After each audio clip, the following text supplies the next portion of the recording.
함께 말씀 나누겠습니다. 오늘 함께 볼 말씀은 출애굽기 20장 13절에서 15절까지 말씀. 세 절이나 되는데 굉장히 짧습니다. 같이 큰 소리로 읽겠습니다. 시작. 살인하지 못한다. 간음하지 못한다. 도둑질하지 못한다. 아멘. 예. 전체 설교 타이틀이 My People, Our God 이 제목입니다. 오늘 11번째 시간이고요. 오늘은 사람을 소중히라는 제목으로 함께 말씀을 나누려고 합니다. 오늘 우리가 나누는 계명들은 이제 6째 계명부터 7째, 8째 계명까지 3가지 계명을 함께 또 배우게 됩니다. 그동안 배웠던 앞에 5가지의 계명들 기억하고 계시리라 믿고 하나씩 한번 여러분의 기억을 되살려 보았으면 좋겠는데요. 첫 번째 계명은 내 앞에 다른 신들을 너희들이 섬기지 못한다. 나 외에. 두 번째는 요약하면 우상을 만들지 못한다. 뭐 하는지 잘 모르시는 분들이 계시는 것 같아요. 세 번째는 하나님의 이름을 함부로 부르지 못한다. 뭐 새 번역하고 옛날 번역하고 조금 달라서 헷갈리시는 분들이 계실지 모르겠지만 그냥 하시면 됩니다. 네 번째는 안식일을 기억하고 그날을 거룩하게 지켜야 한다. 이거는 같이 해봅시다. 안식일을 기억하고 그날을 거룩하게 지켜라. 다섯 번째는 너희 부모를 공경하라. 그렇게 말씀하셨습니다. 5가지 잘 외우고 계시고 오늘 6번째, 7번째, 8번째 살인하지 못한다, 간음하지 못한다, 도둑질을 하지 못한다. 3가지 함께 말씀 나누고자 합니다. 이 말씀으로 들어가기 전에 오늘은 종려주일입니다. 종려주일은 무슨 주일인가 하면 종려나무 가지를 들고 흔드는 주일입니다. 뒤에 종려나무 가지가 있는데 아무도 안 흔드시더라고요. 갖다 놨는데 아무도 안 가지고 들어오시고 저게 왜 있나 싶은 생각만 하시는 것 같아요. 이날은 무슨 날인가 하면 예수님께서 십자가형을 받으시려고 예루살렘 성으로 들어가시는 그러한 날, 예수님께서 나귀를 타고서 들어가셨는데 나귀를 타고 예루살렘 성에 입성하셨다는 것은 예수님이 왕이시라는 의미입니다. 하나님께서 예언하셨던 스가랴서의 예언대로 나귀를 탄 왕이 메시아가 이제 그 성으로 입성하는 장면을 예수님께서 그대로 실현시키시면서 이 땅에 왕으로 오셨다라는 것들을 증거하고 그때 사람들이 종려나무 가지를 가지고 흔들었는데 이것은 이제 초막절 행사와 연결되어 있는 것이죠. 그때는 종려나무 가지를 가지고서 흔들며 주님 앞에 나아갔던 그런 때였기 때문에 사람들은 그 가지를 흔들며 주님을 맞이했었습니다. 그때 외쳤던 음성이 뭐였죠? 아까 여러분 찬양하셨죠? 호산나. 호산나가 무슨 뜻입니까? 주여 우리를 구원하소서라는 뜻입니다. 주여 우리를 구원하소서. 이 땅에 왕으로 오시는 메시아께서 우리를 구원해 주십시오라는 간절한 외침이 그 속에 있었습니다. 그런데 그 외침이 며칠 후에 무슨 외침으로 바뀌었죠? 그를 십자가에 못 박아라 라는 그런 외침으로 바뀌었던 것을 우리가 기억합니다. 오늘 그렇게 예루살렘으로 입성하시는 주님을 기억하고 기념하며 종려주일로 지키는 날입니다. 그리고 내일부터 시작되는 토요일까지 이어지는 고난주간, 예수님께서 우리를 위해서 고통을 당하시는, 사람들부터 온갖 모욕을 겪으시는 그 날을 기억하며 우리가 고난주간을 겪게 됩니다. 예수님께서 십자가형을 받으시고 십자가에 못 박혀서 죽으시는 순간까지를 기억하는 시간입니다. 저는 이 시간들을 통해서, 고난주간을 통해서 우리가 예수님 아프셨겠다, 예수님 힘드셨겠다 그 생각만 하지 말고 왜 예수님께서 힘드셨는지, 왜 예수님께서 아프셨는지를 우리가 잘 생각할 수 있었으면 좋겠습니다. 예수님께서 아프셨던 이유가 무엇입니까? 우리의 죄 때문이죠. 우리가 죄인이었기 때문에, 우리가 약했기 때문에, 예수님께서 우리의 약함과 우리의 모든 죄 때문에 겪는 모든 고통들을 다 짊어지시고, 당신께서 짊어지시고 우리들에게는 평화를 주시고 생명을 주시고 나음을 주시는 그런 일들을 행하셨다라는 사실을 기억하는 것이 중요합니다. 그래서 고난주간에 우리가 꼭 생각해야 될 것은 예수님이 아프셨겠구나라는 것만이 아니라 내가 죄인이구나, 내가 참 죄인이구나, 내 죄가 주님 앞에 씻음받아야 되겠구나, 내가 하나님의 그 사랑을 입어야 되겠구나, 나는 죄인입니다. 주님, 나를 용서해 주십시오라는 그러한 기도, 그러한 회개의 고백들이 우리 가운데 있어야 하는 것이죠. 내일부터 시작되는 이 고난 주간을 통해서 우리가 주님을 더 깊이 묵상하고 주님을 더 가까이 할 수 있는 구체적인 노력들이 있었으면 좋겠습니다. 어떻게 뭐 하실래요? 이거 고난 주간 동안 여러분이 주님을 더 기억하고 주님을 가까이 하기 위해 여러분이 하실 일들, 무엇을 하셔야 하겠는데 그 일들을 제가 제시해 드릴까요? 여러분이 알아서 하실래요? 예, 알아서 합시다. 에임스 반석교회는 알아서 합시다. 제 입으로 여러분 금식하십시오 말 잘 못하겠어요. 저도 안 할 것 같은 느낌이 들어서. 옛날 같으면 제가 페이스북 같은 그 SNS 활동을 줄이기도 했었습니다. 근데 꼭 그거 줄인다고 내 삶이 바뀌는 것 같진 않더라고요. 그래서 이것저것 다 해볼까 생각도 하는데 모르겠습니다. 내일부터 제가 무슨 결단을 하고 해나갈지. 여러분도 한번 생각해 보세요. 여러분의 삶 속에서 내가 하나님을 가까이 하고 예수님을 더 깊이 묵상하고 내 죄를 주님 앞에 온전히 자백하고 또 새로워지기 위해 주님을 가까이 하기 위해 나는 어떠한 구체적인 노력을 할 것인가? 1년에 한 번 고난주간을 겪을 때 나는 무엇을 할 것인가를 여러분이 잘 생각하고 지낸다면 아마 우리한테 참 기쁨의 날이 또 은혜로운 시간들이 되지 않을까 싶습니다. 이번 주 금요일에 우리가 성금요 예배를 드리게 됩니다. 광고를 하는 건지 설교를 하는 건지 잘 모르겠는데 알아들어야 하는 거니까, 설교처럼 중요한 내용이니까. 성금요일에는 우리가 함께 예배 드릴 것입니다. 이 자리에서 7시에 저희들이 예배를 시작할 텐데, 성금요일 예배는 제가 설교를 하는 시간도 아니고 우리가 말씀 읽고 찬송하고 또 잠시 묵상하고 기도하는 시간들로 가지려고 합니다. 예수님께서 우리를 위해서 죽으신 날인데 우리가 그 날을 조금 더 주님 앞에 모여서 같이 기억하고 예배하는 것은 마땅하다고 저는 여깁니다. 여러분, 부모님의 또 우리 할아버지 할머니의 기일이 되면 온 가족들이 모이는 그건 당연한 일이잖아요. 그것들을 안 하면은 마음속에 막 좀 죄책감도 들고 아쉬운 마음도 드는 거 맞잖아요. 우리 주님께서 우리를 위해서 죽으신 날에 함께 모여서 같이 예배하고 찬송하고 기도하는 그 시간들을 갖는 것을 여러분 게을리하지 않으셨으면 좋겠습니다. 성금요일 예배는 모두가 다 함께 나와 예배 드릴 수 있었으면 좋겠습니다. 우리 애들 때문에 좀 어려울 텐데요. 여러분, 세상에서도 제사 드리는 날에는 애들 다 데리고 가잖아요. 우리가 주님께 제사 드리고 그러는 건 아니지만 우리 주님 앞에 나를 위해 죽으신 예수님을 기억하며 예배 드리는 날을 어떠한 핑계로 미룰 수 없다고 저는 생각합니다. 이 성금요일 예배는 우리가 함께 다 모여서 같이 예배할 수 있는 시간들이 되면 좋겠습니다. 그리고 이번 한 주간, 내일 모레가 되면 세월호 참사 5주기를 맞이합니다.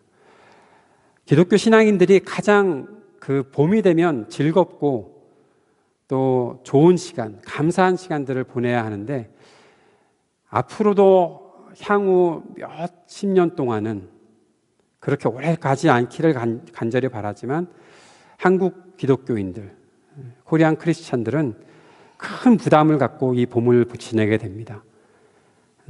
종려주일 고난주간뿐만 아니라 부활주일까지 있는데도 불구하고 우리는 마음껏 기뻐하고 마음껏 찬양하고 주님 앞에 나아가지 못하는 그러한 큰 짐이 우리 그리스도인들에게 있습니다. 특별히 한국 사람들이라면 더 그런 것이죠. 하지만 우리가 불평하지 않고 잘 지냈으면 좋겠습니다. 그리고 기억하며 지냈으면 좋겠습니다. 우리가 어떻게 살아야 하겠는지를 기억하고 살면 좋겠습니다.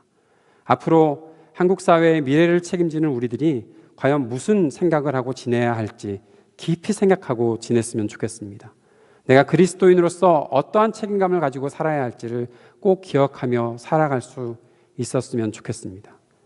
조금 이후에 우리가 더 깊은 이야기들을 나눠보려고 합니다. 먼저 우리 오늘 말씀에 있는 내용들로 들어가 봅시다. 5가지 계명들 중에 우리가 남아있는 5가지 계명 중에 3가지 계명을 함께 나눌 텐데 이 계명들을 함께 볼 수 있었으면 좋겠습니다. 6째 살인하지 못한다, 7째 간음하지 못한다, 여덟째, 도둑질하지 못한다.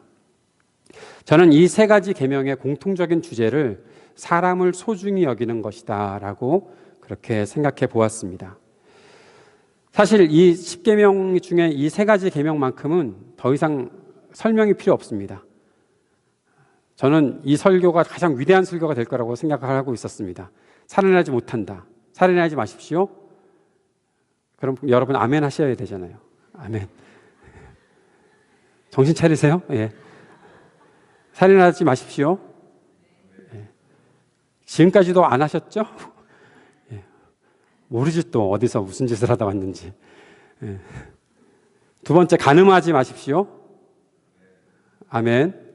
남자들 간음하지 마십시오. 아멘. 세 번째, 도둑질하지 마십시오. 좀 자신이 없어진 것 같아요. 옛날에 한두 번쯤 해본 것 같은 느낌이 들어서. 그런데 저는 이 설교에 대해서 무슨 설명을 덧붙이겠습니까? 딱 이거 세 가지 읽고 우리 그렇게 안 할 거잖아요. 이것처럼 실행하기 좋은 계명이 어디 있습니까? 여러분 중에 제가 볼 때, 겉으로 볼 때 살인하실 분 없으실 것 같고, 간음하실 분 없으실 것 같고, 도둑질하실 분 앞으로는 없을 것 같습니다. 예, 됐습니다. 그러면 설교가 끝나야 되잖아요. 예, 그러면 이런 설교가 어디 있습니까? 세상에 제가 무슨 설교를 해가지고 여러분이 그대로 지키는, 말씀대로 지키는 그런 순종의 모습까지 보인다면 그 설교는 완벽한 거잖아요. 그런데 2000년 전에 예수님이 오셔서 저의 이 짧은 설교, 명백한 설교를 다 무너뜨려 놓으셨습니다. 무엇인가 하면 예수님께서 그렇게 못하도록 이 말씀들, 이 세 가지 계명을 생각하고 또 생각하도록 만들어 놓으셨습니다. 그래서 오늘 설교가 짧게 끝나기는 글렀습니다. 이제 우리가 이 계명을 읽고 묵상하면서 꼭 함께 생각해야 할 성경이 있는데 그것은 마태복음입니다. 마태복음 5장부터 7장까지 예수님께서 말씀하셨던 산상수훈의 말씀들을 보면 예수님께서 이 계명들을 다시 한번 설명하고 계십니다. 산상수훈에서 예수님은 오늘 나누고자 하는 계명들을 어떻게 설명하셨는지 한번 살펴보겠습니다. 마태복음 5장 21절 22절에 보면 살인하지 말라라는 계명을 예수님께 다시 설명하시는데 한번 같이 읽어봅시다. 옛사람들에게 말하기를 살인하지 말아라. 누구든지 살인하는 사람은 재판을 받아야 할 것이다 한 것을 너희는 들었다. 그러나 나는 너희에게 말한다. 자기 형제나 자매에게 속내는 사람은 누구나 심판을 받는다. 자기 형제나 자매에게 얼간이라고 말하는 사람은 누구나 공유에 불려갈 것이요 또 바보라고 말하는 사람은 지옥불 속에 던져질 것이다. 에이 바보. 여러분 주변의 사람들한테 그런 얘기 많이 하셨죠? 오빠 바보 막 그렇게 말을 하는 사람은 혹시 없습니까? 예, 지옥불에 들어갈 것이다. 예, 그러지 마세요. 예. 그런데 이것이 살인하지 말라라는 계명과 덧붙여져 있다는 거예요. 생각지도 못했던 일들을 예수님께서 말씀하셨던 거죠. 두 번째 볼까요? 7번째 계명, 간음하지 못한다에 대해서 5장 27절 28절에 이렇게 말씀하십니다. 읽어봅시다. 간음하지 말아라 하고 말한 것을 너희는 들었다. 그러나 나는 너희에게 말한다. 여자를 보고 음욕을 품는 사람은 이미 마음으로 그 여자를 범하였다. 남자들 큰일 났습니다. 아까는 자신 있게 간음하지 않겠습니다 라고 얘기했는데 이제 여자를 보고 음욕을 품으면 간음한 것이다 라고 그 여자를 범하였다 라고 그렇게 예수님께서 말씀하셨습니다. 이 말씀은 제발 취소시켜 주셨으면 좋겠는데 모든 남자들에게 예수님께서는 벗어날 수 없는 함정을 파놓으신 것 같습니다. 그래도 기쁜 소식이 있습니다. 예수님께서 도둑질하지 말라에 대해서는 특별한 말씀을 안 하셨다는 거죠. 그래서 그냥 지나가려고 했는데 성경을 읽다 보니까 바울이 그런 얘기를 합니다. 에베소서 4장 28절 말씀 읽어봅시다. 시작. 도둑질하는 사람은 다시는 도둑질하지 말고 수고를 하여 제 손으로 떳떳하게 벌이를 하십시오. 그리하여 오히려 궁핍한 사람들에게 나누어 줄 것이 있게 하십시오. 도둑질하지 않는 것만 중요한 것이 아니라 더 중요한 것은 떳떳하게 일하고 불쌍한 사람들에게 나누어 줄 수 있는 사람이 되어야 한다라고 예수님께서 말씀하셨다는 것이죠. 예수님과 바울이 한 말씀들을 생각해 봅시다. 무엇을 하지 말아야 한다라는 말씀보다 무엇을 해야 하는지 예수님께서 말씀하고 계시다라고 생각되지 않으십니까? 예수님께서는 율법에 대해서 말씀하시는데 마태복음 5장 17절 18절에 보면 이런 말씀을 하십니다. 읽어봅시다. 시작. 내가 율법이나 예언자들의 말을 폐하러 온 줄로 생각하지 말아라. 폐하러 온 것이 아니라 완성하러 왔다. 내가 진정으로 너희에게 말한다. 천지가 없어지기 전에는 율법의 1.1획도 없어지지 않고 다 이루어질 것이다. 예수님께서 율법을 어떻게 하시겠다고 말씀하셨어요? 완성하시겠다. 예수님께서는 율법을 완성하러 오셨다라고 말씀하십니다. 완성이라는 것을 여러분 한번 생각해 보세요. 완성한다. 완성한다는 것은 무엇을 하지 않아서 이루어지는 것이 아니라 완성은 무엇인가를 해야 되는 거잖아요. 내가 아무것도 안 하면 완성될 것이 있습니까? 더 이상 아무것도 하지 않으면 완성될 것이 있습니까? 아니요, 그렇지 않잖아요. 우리가 솔직하게 얘기해서 내 삶이 완성됐습니까? 제가 어려서 목사가 되는 것이 소원이었는데 목사가 되었으면 제 삶이 완성된 것입니까? 아니잖아요. 여러분 어려서 교수가 되고 싶었는데 교수가 되셔서 여러분의 삶이 인생이 완성되셨습니까? 아니잖아요. 나 어려서 결혼하고 싶었는데 결혼했어. 여러분의 결혼의 삶이 완성되었습니까? 결혼하고 나서 큰 후회와 절망과 좌절 속에 빠졌던 적이 얼마나 많이 있습니까? 이게 뭐지 싶은 생각이 들 때가 있잖아요. 내가 좋은 학교 들어가고 싶었습니다. 좋은 학교 들어가면 여러분의 삶이 완성되었습니까? 아니잖아요. 우리는 다 미완성들입니다. 그렇다면 완성하려면 무엇인가를 해내야 되는 것이죠. 율법을 지키라고 예수님께서 말씀하셨는데 율법에 대해서 나 그렇게 살인하지 않고 간음하지 않고 도둑질하지 않고 살면 좋겠다, 그렇게 할 수 있겠다 생각을 했는데 예수님께서 그 의미들을 재해석해 주시면서 우리에게는 무엇인가를 더 해야 될 것이 생겼습니다. 완성이라는 것은 무엇을 하지 않아서 이루어지는 것이 아니고 무엇인가를 해야 하는 것입니다. 자, 그런데 생각해 봅시다. 예수님께서 하신 말씀이, 그 율법들이 우리에게 처음 주셨던 십계명보다 더 쉽습니까? 더 어렵습니까? 살인하지 말아라가 쉽습니까? 형제자매한테 얼간이 바보라고 말하지 않는 것이 더 쉽습니까? 살인하지 않는 게 더 쉽죠. 예. 내가 다른 사람들을 위해서 다른 사람들의 가치를, 다른 사람들을 존중하는 것들을 내가 온전히 해나가는 것이 훨씬 더 어렵지요. 우리의 삶 속에 그냥 누군가에 대해서 멸시하고 소홀히 여기고 쳐다보지 않으면 훨씬 쉬울 텐데 더 잘 봐야 되고 더 관심을 가져야 되고 더 사랑하려면, 그들의 삶을 함께 도우려면 우리는 더 불편한 일들이 느껴지는 것이죠. 간음하지 않는 것 쉽습니다. 그런데 여자를 보고 음욕을 품지 않는다, 그렇게 말하면 누가 안 걸려들겠습니까? 라고 말할 정도로 우리의 삶에 대해서는 더 어려운 말씀들을 하고 계시는 것처럼 느껴집니다. 왜 어렵게 느껴질까요? 우리가 예수님께서 말씀하셨던 이 완성을 향한 율법을 어렵게 생각하는 이유는, 처음에 우리가 하나님으로부터 계명을 받았을 때, 율법을 받았을 때 하나님께서 왜 이 계명들을 주셨는지 그 중심과 또 정신을 생각하지 않았기 때문입니다.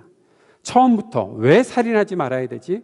왜 간음하지 말아야 되지? 왜 도둑질하지 말아야 되지? 어떤 사람이길래 왜 하나님은 갑자기 우리들에게 이런 말씀을 하시는가? 그것을 처음부터 생각하고 그 율법의 중심을, 그 정신을 바르게 생각하고 있었으면 아마 예수님께서 하신 말씀들이 우리의 삶을 더 뒷받침해주고 당연하죠, 그렇게 살겠습니다라고 할 텐데 그렇게 살지 않았으니까, 거기에 중심에 대해서는 한 번도 생각해보지 않았으니까, 나는 그냥 하지 않으면 되는 거지 라고만 생각하고 있었으니까 예수님께서 덧붙여 주셔서 해설하신 말씀인데 그 해설이 우리들에게 어렵게 느껴지는 거예요. 왜 해야 되는지를 모르니까. 우리는 이런 생각을 해보죠. 사람을 죽이지 않으면 됐잖아요. 이성과 접촉하지 않으면 되잖아요. 마음과 생각으로 어떠하든 겉으로 이상이 없으면 되는 것 아닙니까? 라고 생각하고 살았는데, 심지어 우리는 나는 안 들켰으니까 괜찮지라고 살았는데 주님께서 말씀하신 것들을 생각해 보니까 이것이 내가 하지 않는 것, 드러나지 않는 것이 문제가 아니라 내가 무엇인가를 바르게 해야 된다라고 생각하게 되니까 우리의 가치관, 우리의 세계관이 완전히 바뀌면서 그 안에서 어려움을 겪고 있는 것은 아닌가 생각해 봅니다. 사랑하는 여러분, 주님의 계명은 무엇을 해야 한다라는 것에 그 초점이 있습니다.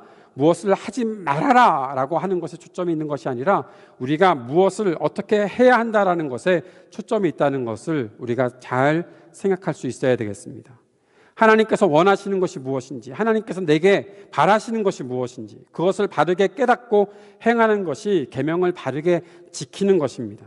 그렇게 하려면 우리는 하나님의 말씀을 읽고 공부하고 묵상하며 깨달아가는 삶이 계속 이어져야 된다는 것이죠. 그것을 위해서 가장 중요한 것은 우리가 하나님 말씀을 경청하여 듣는 것이 중요합니다. 잘 듣고 계십니까, 여러분? 묻습니다. 다시 한번. 잘 듣고 계십니까? 제가 하는 말도 잘 들으셔야 되고요. 성경 말씀도 잘 들으셔야 되고요. 그렇게 되지 않으면 우리는 하나님께서 원하시는 것이 무엇인지 모릅니다. 나중에 제가 이렇게 매주 또는 매일 말씀을 전하고 말씀을 들려드리고 있는데 나중에 나는 전혀 몰랐는데요. 그러면 그건 여러분 책임이지 제 책임 아닙니다. 저한테 목사님이 안 가르쳐 주셨는데요. 제가 뭘 안 가르쳐 드렸습니까? 저는 여러분들에게 가르쳐 드리려고 열심히 노력하고 있는데 말이죠. 그러니까 우리가 해야 될 것은 경청하는 거죠. 경청해야 되는 거죠. 지난 주 중에 묵상했던 시편 50편 말씀에서 우리의 현실들을 그대로 나타내주는 말씀이 있었습니다. 시편 50편 17절 18절의 말씀에 보면 이런 말씀이 있었습니다. 너희는 내 교훈을 역겨워하고 나의 말을 귓전으로 흘리고 말았다. 너희는 내 교훈을 역겨워하고 나의 말을 귓전으로 흘리고 말았다. 혹시 여러분 하나님 말씀하시는 것을 들으면서 역겨우신 분들 계십니까? 속이 뒤집히고 왜? 그리고 나의 말을 귓전으로 흘리고 말았다. 우리 사랑하는 청년들, 귓전으로 흘리면 안 됩니다. 듣긴 들었는데 그냥 다 흘려가 버리면 안 된다는 거예요. 그렇게 되면 무슨 일이 생깁니까? 그 뒤에 나오는 말씀, 도둑을 만나면 그와 친구가 되고 간음하는 자를 만나면 곧 그와 한패거리가 되었다. 예, 요즘 세상에 사람들이 이렇게 살고 있는 것 아닙니까? 제가 참 거론하기 싫은 단체와 사람들 이름을 오늘 몇 가지를 좀 거론하겠습니다. 한기총이라는 단체가 있습니다. 한국기독교총연합회라는 단체가 있습니다. 여러분, 이 곳은요, 한국의 기독교를 대표하는 곳이 아닙니다. 예, 자기들이 가지고 있는 이름이고요. 옛날부터 그것을 해체해달라고 제발 해체해달라고 정말 바른 생각을 가진 기독교인들이 그렇게 얘기했는데도 불구하고 아직도 존재하고 있고요. 이곳은 돈과 권력의 욕심을 부리는 자들이 우글거리는 곳입니다. 심지어는 이란이라고 판명된 사람을 한기총의 회장으로 임명시키고 그와 함께 움직이고 있는 그런 단체입니다. 그들이 소란스럽게 소리를 지르는데 그것이 한국 기독교를 대표하는 소리가 아닙니다. 그들은 하나님의 말씀을 귀로 흘려들였고 하나님의 말씀을 가지고 제대로 살지 않았던 사람들입니다. 그들이 말하는 것들을 듣는다면 그들과 동조하는 사람이 되는 것입니다. 명성교회라는 교회가 있습니다. 김삼환 목사라는 분이 계십니다. 자기 아들 김하나 목사에게 세습한 사람입니다. 아무런 법도 없이 세습을 했다면 누가 뭐라고 그랬습니까? 그런데 자기들이 그리고 한국의 장로교 통합 측에서 우리 그렇게 하지 말자라고 다 법으로 정해놓은 것을 다 무너뜨렸습니다. 그리고 결국에는 세습을 했습니다. 이제 봄이 되어서 총회가 열릴 텐데 총회에 가서 그 법을 어긴 것에 대해서 제대로 판단해 주십시오라고 하고 있는데 돈에 매수된 것이라고 밖에는 생각이 되지 않는 총회장과 부총회장과 모든 총회의 임원들이 명성교회 세습에 대해서 아무 말도 하지 않으려고 합니다. 한국 장로교 통합 측의 모습입니다. 이들은 하나님의 말씀 제대로 듣지 않은 사람들입니다. 하나님의 말씀이 들어올 때마다 역겨워했던 사람들이 분명합니다. 하나 더 얘기하겠습니다. 사랑의 교회라는 교회가 있습니다. 한국에. 여기 에임스 사랑의 교회 아니고요.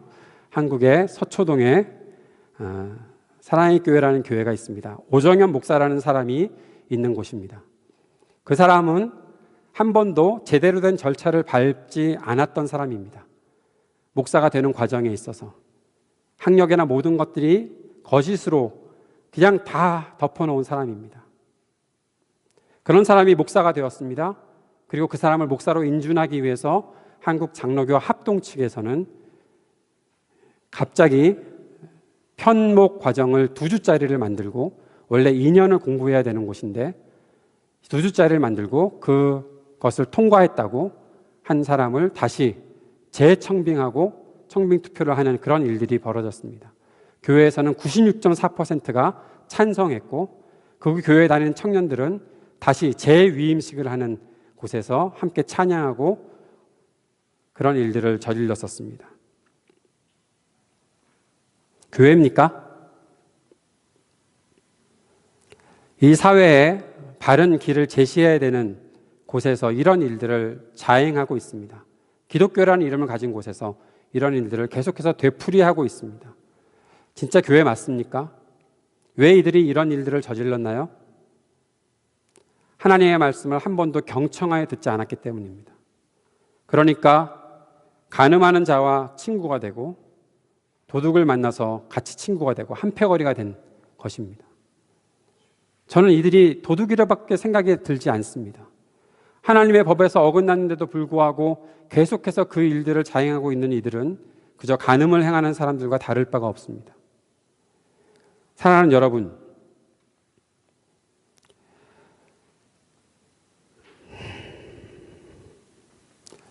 우리 교회는요, 장로교회도 아니고 한국교회도 아닙니다. 얼마나 다행스럽습니까? 예, 북미 개혁교회입니다. 그런데 제가 이 사람들의 이름과 이 단체들을 말하기를 정말 싫어하면서 이 말을 드리는 이유는, 여러분은 우리 교회를 다니다가 어느 순간 졸업하고 또 다른 곳으로 가게 되면 다 이 속에 속할 수밖에 없는 사람들이 될 수밖에 없으니 그런 것입니다. 한국에 가면 CRC 교회가 제가 보기에는 아직까지 전 한국에 있는 CRC 교회는 발견한 적이 없거든요. 다 합동측 교회고 통합측 교회고 뭐 그렇잖아요. 여기 사랑의 교회 다니다 오신 분들도 있고 명성교회 다니다 오신 분들도 있고 다 있잖아요. 다 그 사람들 속에서, 그 밑에서, 장로교회 다닌다고 그러는 사람들은 다 그 밑에서 살았었는데, 그렇게 돌아가면 무슨 일들을 또 하게 될까요? 여러분이 만나게 된 현실들이기 때문에 그렇습니다. 다시 한번 말씀드립니다. 교회 이름 붙어 있다고, 교회 건물 크게 지어놨다고 아무데나 다니지 마십시오. 예수 믿는 거 아닙니다. 저는 분명하게 말씀드립니다. 잘못하는 겁니다. 그렇게 하면 간음하는 자들과 한패거리가 된 것입니다. 말로 자세히 설명하지 않아도 여러분 아실 것입니다. 간음하는 자들과 한패거리가 돼요. 예. 성폭행 저지르고 그것을 영상으로 찍어 돌리는 이들, 방송에 나와서 자기들의 악행들을 미화시키고 자랑하는 이들, 그들을 조종하고 권력의 힘을 빌어서 어떻게든 자신들의 불의를 감추려 하는 사람들, 뇌물을 주고받고 힘으로 약자들, 여성들 괴롭히는 이들, 그리고 그들을 눈감아 주려는 이들은 다 그들과 한패거리들입니다. 사랑하는 여러분, 젊은 청년 여러분, 여러분이 앞으로 나아가서 어디서 어떻게 살지 모르지만 제발 부탁합니다. 그런 자들과 한패거리 되지 마십시오. 눈 감아주는 것도 한패거리 되는 것입니다. 나도 그렇게 살겠으니까 비난하지 말아야지. 제가 이런 말씀드리면 꼭 이렇게 얘기하는 사람들이 있습니다. 내 눈에 있는 들보는 못 보면서 남의 눈에 있는 티는 보느냐. 우리가 누구를 정죄할 수 있느냐. 그러면 안 하겠다는 겁니까? 나도 그렇게 살겠다는 겁니까? 알아야죠. 알려줘야죠. 내 거 빼고, 내 속에, 내 눈에 들어있는 거 빼고 그 사람 거 빼줘야죠. 주님은 우리에게 그렇게 말씀하셨지. 아무 책임지지 말아라. 그냥 울타리 치고 너희끼리만 살아라. 그렇게 말씀하지 않으셨습니다. 우리가 왜 그렇게 되었을까요? 왜 그렇게 그냥 딱 잘라놓고 그래 우리끼리만 거룩하게 살자, 우리끼리만 금식도 하고 우리끼리만 기도하고 우리끼리 거룩하게 살면 되지 뭐 다른데 그렇게 신경 쓸 거 뭐 있냐, 그렇게 살아가는 자들이 왜 우리가 그렇게 되었을까요? 하나님 말씀 흘려들었기 때문입니다. 하나님께서 말씀하신 것을 우리가 골라서만 들었기 때문입니다. 말씀을 가지고 이용하려고만 했지 하나님이 말씀하시는 것이 무슨 뜻인지 제대로 알지 못했기 때문입니다. 생각하지 않았기 때문입니다. 생각하지 않으니까 결단하지 않았고, 결단하지 않으니까 고치지 않았습니다. 그렇게 살아가는 사람들이 되었던 것이죠. 하나님이 우리의 중심을 보신다고 말씀하십니다. 우리의 중심을 보시면서 우리의 태도와 우리의 가치관을 보시면서 우리가 어떻게 살아가는지 하나님께서 눈여겨보고 계시다라고 말씀하고 있습니다. 내일 아침에 우리가 시편 53편을 묵상할 텐데 그 말씀 속에 이런 말씀이 있습니다. 하나님께서는 하늘에서 사람을 굽어보시면서 지혜로운 사람이 있는지 하나님을 찾는 사람이 있는지 살펴보신다라고 말씀하셨습니다. 지혜로운 사람은 하나님을 찾는 사람입니다. 하나님 앞에서 살아가는 사람입니다. 하나님 앞에서 살아가는 것, 내가 하나님 앞에서 어떻게 살아가고 있는지, 하나님 앞에서 바르게 살려고 노력하고 내가 누군가로부터 구별되어서 따로 떨어져서 그래 에임스 있을 때 내가 잘 살아보자 그런 생각들 하고 그렇게 살아가는 것으로 끝나는 것이 아니라, 에임스 있을 때뿐만 아니라 에임스를 벗어나서도 내가 하나님께서 주시는 그곳에 가서 하나님의 법을 온전히 따라 사는 사람, 하나님을 온전히 찾는 사람 되어야 한다는 것이죠. 그런데 아무리 생각해봐도 우리는 하나님 앞에서 내 자신의 삶을 볼 때마다 연약함들을 발견할 수밖에 없습니다. 죄악들을 발견할 수밖에 없습니다. 우리는 그렇게 연약한 사람들이죠. 우리는 여러 죄악들에 이미 노출되어 있었습니다. 말하지 않아서 그렇지 우리는 수많은 죄악 속에서 살고 있었습니다. 우리가 계명에 대한 말씀을 나누고 있지만 우리의 삶에서 이런 죄가 저질러졌다면 아마 우리가 어떻게 앞으로 회복되고 살아갈 수 있을지 막막한 현실이 바로 우리들의 현실입니다. 우린 죄인이잖아요. 예수님의 말씀 그대로 따라가면 우리는 이미 살인을 저질렀고 우리는 이미 간음을 저질렀고 이미 도둑질했던 사람들이었잖아요.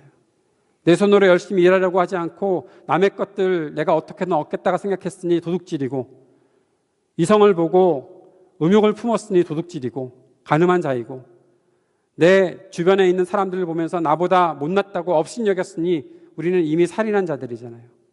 미워하는 사람 없습니까? 업신여기고 싶은 사람 없습니까? 우리는 다 그런 것 속에 살아가잖아요. 그저 겉으로 드러나는 어떤 행동만 안 했을 뿐이지. 사랑하는 여러분, 한번 생각해 봅시다.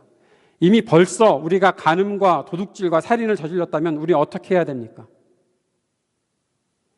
이 자리에 그런 사람이 없으니까 없잖아요 라고 말하면서 괜찮은 거 아니에요? 우리도 안 그럴 텐데. 그런데 한번 생각해 봅시다. 살인죄를 저질렀던 사람이 이 자리에 오면 여러분 어떻게 하시겠습니까?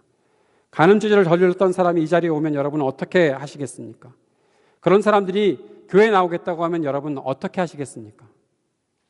그런 사람들이 들어오는 교회에 나 안 다닐 거야 그리고 나가시겠습니까? 예전에 오래된 아주 100년 좀 지났을까요? 우리나라의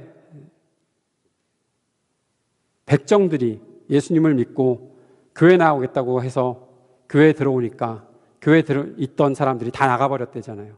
우리는 백정과 함께 예배 못 드리겠다 하면서. 우리는 어떨까요? 아주 극악무도한 죄를 저질렀던 사람이 우리 가운데 나온다면 여러분 어떻게 하시겠습니까? 아니 보니까 이미 교회들에 그런 사람들 잘 다니고 있더라고요. 온갖 수많은 사람들을 죽이고 살았던 사람도 세계 한 4위 정도 되는 학살자도 예수 믿는다고 그러고 잘 교회 다녔었더라고요. 온갖 간음죄를 저지르고 성추행과 성폭행을 했던 사람들이 교회 집사라고 그러고 세례받으면서 눈물 흘리고 간증하고 그런 일들이 우리 사회 속에서는 이미 있었습니다. 어떻게 해야 되는 걸까요? 사랑하는 여러분, 하나님께서 우리에게 주신 이 계명들을 우리가 생각하면서 우리 자신들은 먼저 우리 자신들을 돌아보아야 보는 것은 마땅한 일입니다. 죄인이라면 철저히 자신의 죄를 회개해야 합니다. 회개라는 것은 자신의 죄를 고백하고 돌이키는 삶을 말하는 것이죠. 엊그제 우리가 묵상했던 다윗의 기도 51편, 시편 51편 말씀에는 다윗의 참회의 기도가 나타나 있습니다. 다윗은 살인자였고 간음했던 사람이었고 도둑질했던 사람이었습니다. 왕의 직무를 다하지 않고 전쟁에 나가지 않고 빈둥빈둥 거리다가 여인을 보고 불러다가 간음했습니다. 그리고 그것이 들통날까 봐 그 여자의 남편을 전쟁터에 가장 험한 곳에 보내서 죽였습니다. 살인죄를 저질렀습니다. 하나님께서 그 모든 것들을 아시고 나단 선지자를 다윗에게 보내셨습니다. 그리고 통렬하게 책망하셨습니다. 그리고 그 책망을 들을 때 다윗은 철저하게 엎드려 회개의 기도를 드립니다. 밧세바가 다윗과의 간음을 통해서 낳은 아들이 죽게 되었을 때 다윗은 눈물로 기도합니다. 그리고 그 아들이 죽게 되고 죽은 후에 다시 일어나서 왕으로서의 삶을 살아갑니다. 하나님께서 회복시켜 주시는 은혜를 누렸던 것이죠. 하나님은 어떠한 죄인이라고 할지라도 회개하고 돌이키기를 원하십니다. 하나님은 찢어진 마음과 상한 심령을 긍휼히 여기십니다. 감추는 사람, 거짓말하는 사람, 거짓말로 자신의 죄를 덮으려 하는 사람, 그런 사람들을 하나님께서 긍휼히 여기시는 것이 아니라 나에게는 이런 죄가 있습니다. 나는 이렇게 잘못했습니다라고 고백하고 주님 앞에 철저히 엎드리는 사람에게는 새롭게 일어날 기회를 주시는 것입니다. 사랑하는 여러분, 우리가 죄를 저질렀다면 회복할 수 있어야 합니다. 하나님 앞에 온전히 회개하고 돌이키며 회개할 수 있어야 합니다. 그래야 우리들에게 소망이 생기는 것입니다. 그리스도인들은 그런 과정 속에 살고 있습니다. 스스로가 죄인이었기 때문에 회복되어야 되는 그 어려운 과정들을 겪어야 하는 일들을 보면서 살고 있고 경험하며 살고 있고, 또한 이 땅이 그렇게 죄악에 빠져들어갈 때 그것들을 책임지고 다시 한번 새롭게 만들려는 그런 노력들을 하면서 살아야 될 사람들이 바로 그리스도인들이고 우리들입니다. 그리스도인들로 사는 것 쉽지 않습니다. 책임지고 살아야 되기 때문에 쉽지 않습니다. 며칠 전에 대한민국에서는 낙태죄가 위헌이라는 판결이 내려졌습니다. 많은 분들이, 특별히 목사님들이 그것을 보면서 대한민국이 큰 위기에 빠졌다고 말씀하시는 분들이 많이 있었습니다. 한국 사회의 위기를 언급하시는 분들이 대부분이었습니다. 저는 개인적으로 낙태죄의 폐지가 잘못된 것이라고 생각하지 않습니다. 낙태라는 것이 남성에게는 죄로 적용되지 않고 여성에게만 죄로 적용되었던 왜곡된 법들은 없어져야 한다고 생각하는 사람이었습니다. 태아의 장애나 질병, 범죄 등에는 낙태를 허용하고 아니면 낙태하지 못한다라는 그런 모순된 법률들, 그것들은 위헌 판결을 받는 것이 마땅합니다. 그래서 저는 개인적으로 이전에 낙태죄라는 것이 법적으로 폐기되는 것은 맞다고 봅니다. 그러나 사랑하는 여러분, 낙태죄 폐기를 위해서 애썼던 사람들이 주장하는 것과 또 저의 마음속에 있는 것이 생명을 등한시 여겨도 된다라고 말하는 것은 절대로 아닙니다. 잘 그 의미들을 생각해 봐야 됩니다. 생명을 어떻게 여길 것이냐, 그것을 귀하게 여기는 그런 마음들은 누구나 다 동일합니다. 그것이 법에서, 법 조항에서 사라졌다고 해서 생명을 귀하게 여기지 않아도 된다. 그것이 여성들의 권위를 대변하고 여성들의 권위를 온전히 살려주고자 낙태죄를 폐기해서 생명윤리와 그것을 대비시키고 그것을 대결시킨다라는 구도로 몰아가는 것은 잘못입니다. 그런데 그렇게 하고 있는 사람들이 누군가 하면 그리스도인들입니다. 그리스도인들이라 이름된 사람들입니다. 보수적인 교회에서는 자꾸 그것들을 대립시키려고만 합니다. 자기들이 해야 할 책임들에 대해서 생각해야죠. 오늘 살인하지 말라, 간음하지 말라, 도둑질하지 말라, 이 세 가지 계명들을 우리가 살펴보면서 저는 초반부에 여러분에게 하나님께서 우리에게 주신 계명이라는 것은 무엇을 하지 말라가 아니라 무엇을 어떻게 생각하고 살아야 하는지에 대해서 말씀하고 있다고 그렇게 말씀드렸습니다. 사랑하는 여러분, 그리스도인들은 나는 이렇게 안 해. 나는 이것도 안 해. 저것도 안 해. 아무것도 안 해. 그리고 어떤 울타리 안에 들어가서 산속에 들어가서 그냥 자기들끼리만 잘 살자라고 말하는 사람들이 아닙니다. 예수님은 그렇게 제자들을 키우지 않으셨습니다. 예수님은 제자들에게 떠나시면서 말씀하십니다. 너희가 세상에서 환난을 당하나 너희들은 담대하라. 어디에서? 세상에서. 세상으로 가라는 말씀이지요. 이렇게 모든 것들이 혼란스러워지는 이 시대, 그 속에 들어가서 책임감 있는 사람들로 살라고 예수님께서는 우리에게 말씀하신 것입니다. 그리스도인들은 누구보다 불편한 사람들입니다. 왜냐하면 세속 가치관들을 대항하여 싸우는 사람들이 그리스도인들이기 때문에 그렇습니다. 세상에서 어떻게 생각하고 있는지 그것들을 바르게 고쳐가야 하는 사람들이 되기 때문에 그리스도인들의 삶은 사실 피곤하고 어려운 것입니다. 우리는 우리 자신들을 거룩하고 깨끗하게 만들려는 노력들을 해야 됩니다. 그것뿐만 아니라 이 땅의 사람들이 그 생명을 더욱더 소중히 여기고 사람들을 소중히 여기는 삶을 살 수 있도록 만들어주고 그 일들을 해내야 되는 사람들입니다. 낙태죄가 폐기됐으니 아무렇게나 살아도 된다라고 생각하는 사람들은 이미 그들이 잘못 생각하고 있는 겁니다. 나는 살인하지 않아도 되니까, 나는 살인 안 할 거니까, 난 사람 안 죽일 거야. 여러분, 그래놓고 그들이 만들어 놓은 규정 때문에 죽어가는 사람들이 얼마나 많습니까? 세상의 법들 때문에 상처 입고 아픔을 겪는 사람들이 얼마나 많이 있습니까? 손으로 사람을 죽이지 않았지 규정으로 사람 죽이고 법으로 사람들을 아프게 하는 그런 사람들이 이 땅에 얼마나 많이 있었습니까? 그런 사람들 속에서 그리스도인들이 무슨 책임감을 가지고 살아야 할지를 생각해야 되는 것이죠. 청년 여러분, 예수 쉽게 믿으려고 하지 마세요. 은혜 받고 찬양하고 좋아서 아주 기쁘게 뛰놀고 그것들 좋아서 교회 다닌다라고 생각하지 마세요. 예수 믿기로 시작했으면 불편하고 어려운 일들이 있더라도 감당해낼 수 있고 담대하게 그 일들을 돌파해내는 사람들이 되어야 하는 것이죠.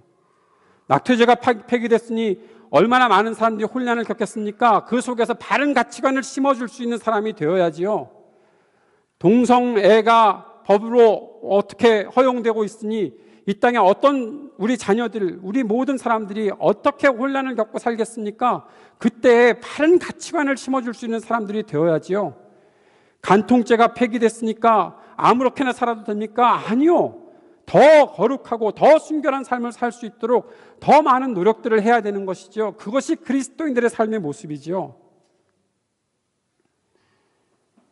살인하지 말라, 간음하지 말라, 도둑질하지 말라, 이 계명들은 살인과 간음과 도둑질이 아주 모든 문화 속에서 습관처럼 움직이고 있었던 가나안 땅에 이제 하나님의 백성들이 들어가서 나는 생명을 소중히 여길 거야.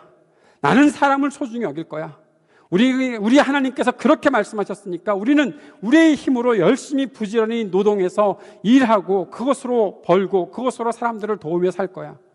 그렇게 다짐하는 사람들에게 하나님께서 주시는 계명이에요. 너희 이렇게 살아야 하는 거야. 부모를 업신여기는 세대에 부모를 공경하라고 말씀하시는 것이고 사람들 생명을 가치 없이 여기는 곳에 하나님의 생명들을 귀하게 여기고 살라고 가르쳐 주시는 것이고 여성을 자기 소유물로 생각해서 아무렇게나 생각하고 돈 좀 있으면 아무렇게나 행하는 그런 사람들에게 아니야, 그런 것은 잘못이야. 그렇게 살 수는 없어. 모두가 하나된 인권을 가지고 살아야 되는 거야 라고 말씀하시며 하나님께서는 여성들을 소중히 여기라고 이 말씀을 하고 계시는 것이죠. 더 큰 책임감을 가지고 살아야 되는 사람들이 그리스도인들이라는 것입니다. 우리는 아무렇게나 사는 사람들도 아니지만 아무것도 하지 않는 사람들도 아니어야 합니다. 믿음이라는 것은 무엇입니까? 우리가 갖고 있는 소망이라는 것이 무엇이고 우리가 갖고 있는 사랑이라는 것이 무엇입니까? 이것은 무엇이든지 해낼 수 있는 사람이 되어야 한다는 뜻입니다. 하나님께서 말씀하신 것들을 가지고 무엇이든지 해낼 수 있는 사람, 하나님께서 말씀하신 소망의 나라를 향해 무엇인지 해내며 나아갈 수 있는 사람, 하나님께서 주신 사랑을 품고 누구라도 만나고 누구와도 함께 할 수 있는 그런 사람, 하나님께서 만들어 주신 것이 바로 우리들에게 주시는 계명의 모습인 것입니다. 사랑하는 여러분, 아무것도 하지 않아서 나는 자유롭다라고 말하는 그런 무책임함이 우리 가운데 없게 되기를 바랍니다. 살인하지 말라, 간음하지 말라, 도둑질하지 말라. 이 말씀들은 우리의 중심에 앞으로 나는 사람을 소중하게 여기며 살겠습니다, 우리는 사람을 소중히 생각하고 살겠습니다라는 다짐을 갖게 하는 말입니다. 그 계명들입니다. 살인하지 말라, 도둑질하지 말라, 간음하지 말라. 이 계명들은 생명을 소중하게 여기라고 말씀하시는 하나님의 계명입니다. 사랑하는 여러분, 이 땅의 사람들은요, 이 땅의 악인들은요, 사람의 생명과 자기의 욕망을 비교하면서 내 욕망을 이루는 것이 더 중요하다고 생각합니다. 사람의 생명을 그래서 더 가치 없게 여기는 그런 사람들이 바로 이 땅의 사람들입니다. 내 욕심을 이루기 위해서 돈이 있으면 사람들, 여성들을 자기 마음대로 할 수 있다고 생각하는 사람들이 이 땅의 사람들입니다. 일본이 그랬었고요, 조선일보가 그랬었고요, 정치인들이 그렇게 살고 있었습니다. 목사들도 그랬습니다. 드러나지 않았지만 돈 좀 만진다는 사람들은 아마 다 그렇게 살았을지도 모릅니다. 사랑하는 여러분, 세월호의 희생자들은 그러한 왜곡된 세상 속에서 죽어갔습니다. 내가 죽이지 않았으니까, 나는 아무 책임이 없다라고 말하는 사람들 속에서 그저 침몰에 들어갈 수밖에 없었습니다. 우리는 다 보았잖아요. 배가 기울어진 거 보았잖아요. 그 안에 살아있던 우리 아이들을 보았잖아요. 아무도 구해주지 않고 빠져들어가는 광경을 보았잖아요. 어떻게 그것을 잊어버립니까? 그렇게 살고 있었던 우리 시대를 어떻게 우리가 잊을 수가 있습니까? 그에게 하면 빨갱이라고 하고, 그에게 하면 왜 정치적이냐고 하고, 그렇게 살아가고 있는 이 시대를 우리는 책임감을 가지고 기억하며 살아야 합니다. 기억해야 할 것은 기억해야 합니다. 그것이 그리스도인들에게 주신 책임입니다. 사랑하는 여러분, 하나님께서 모세에게 주신 이 계명은 단순히 무엇을 하지 말라는 계명이 아닙니다. 아까도 말씀드렸던 것처럼 이집트에서 나온 백성들, 앞으로 새로운 땅으로 들어가야 하는 백성들이 세속적 가치에 자신들의 것들을 무너뜨리지 않고, 나는 하나님의 백성입니다, 나는 하나님의 자녀입니다, 하나님의 자녀답게 올바른 가치관을 살라고 주신 것이 바로 하나님께서 주신 십계명입니다. 세상의 경쟁과 살인, 폭력과 전쟁, 멸시와 무관심 속에서 하나님의 백성으로 하나님의 다스림을 나타내라는 것입니다. 포용과 살림으로, 평화와 화해로, 섬김과 사랑으로 하나님의 역사를 드러내라고 주신 것이 하나님의 계명입니다. 우리는 하나님의 나라와 비전과 통치를 이 땅에 실현해야 하는 꿈을 가지고 살고 있고 책임을 가지고 살고 있습니다. 그리고 동시에 이 세상의 흐름 속에서 상처 입고 억울하게 짓눌린 자들, 고통스러워하는 자들을 위로하고 회복시키는 애씀으로 살아야 할 것을 하나님께서는 우리에게 말씀하고 있습니다. 이 말씀을 경청하여 들으십시다. 그리고 이 말씀을 품고 살아갑시다. 하나님께서 왜 우리에게 계명을 말씀하시고 우리에게 어떻게 살아야 한다고 왜 이렇게 간곡하게 말씀하시는지 우리 마음속에 품고 주님의 뜻을 온전히 이루어가는 책임감 있는 그리스도인들로 우리 모두가 살게 되기를 주의 이름으로 축복합니다. 기도하겠습니다. 사랑하는 주님의 은혜와 사랑들을 기억하는 사람답게 그리스도인들로 책임감을 가지고 이 땅을 살아가는 하나님의 사람들 될 수 있도록 인도하여 주옵소서. 예수님 이름으로 기도드립니다. 아멘.